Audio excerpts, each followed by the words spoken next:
Hi guys, and welcome back to my channel. Today we're going to be going over copyright as it pertains to the Creative Commons licenses for a reusable learning object. So to start off, let's figure out what exactly copyright is.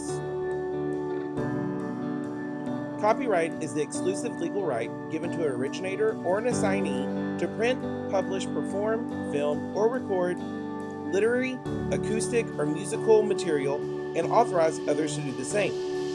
What does this mean exactly?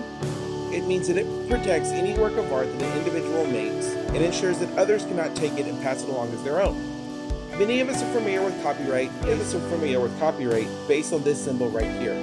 Anywhere that we see this symbol located in books, on posters, on any logo that we see, we know that that means that that particular item is copyrighted by an individual.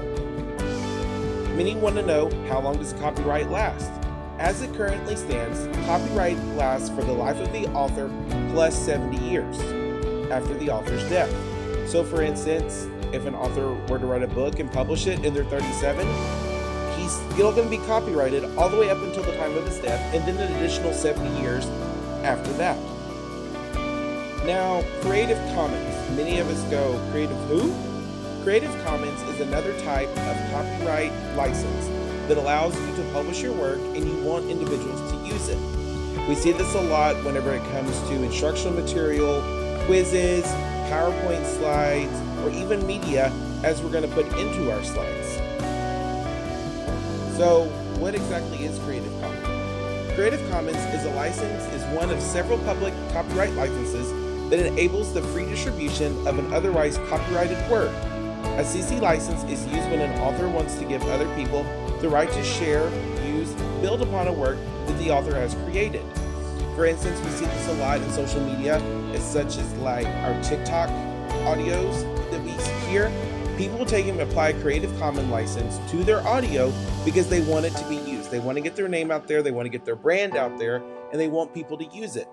Now, this doesn't just mean that you can take a copyrighted work of art that's under the Creative Commons and do whatever you want to with it. There are rules and regulations based upon what type of Creative Commons license you use.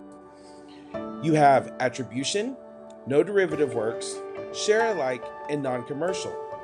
So with attribution, others can copy, distribute, display, perform, and remix your work if they credit your name as requested. No derivatives means others can only copy, distribute, display, or perform verbatim copies of your work. This comes into play a lot with individuals whenever they want to write a play or they write a manuscript for something.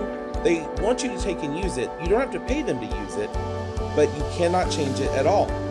We have a share alike license, which others can distribute your work only under a license identical to the one that you have chosen for your work, which means if they want to take and use your picture that you took and posted to the Creative Commons, they can take and use it, but they have to post their work under the exact same type of license. Others can copy, distribute, display, perform, or remix your work, but for non-commercial purposes only. This typically, whenever you see non-commercial, this means that you cannot create revenue or gain revenue based. So now many of us are wondering, well, how does this apply to a reusable learning object? So this applies to any slideshow that you use, any type of quiz, any type of material that you prepare for your class. Whenever you go to post it and you use a Creative Commons license, it is copyrighted to you and protected by you. You can choose the type of license that you want for your work, but be careful because you cannot change it once you've applied or submitted for the license. In conclusion, copyright and Creative Commons are very similar. The main difference, though, is copyright normally requires you to use royalties or to pay royalties for the use of someone's work. Creative Commons is where individuals can publish their works and you can take and use it for free or as you wish with any reusable learning object.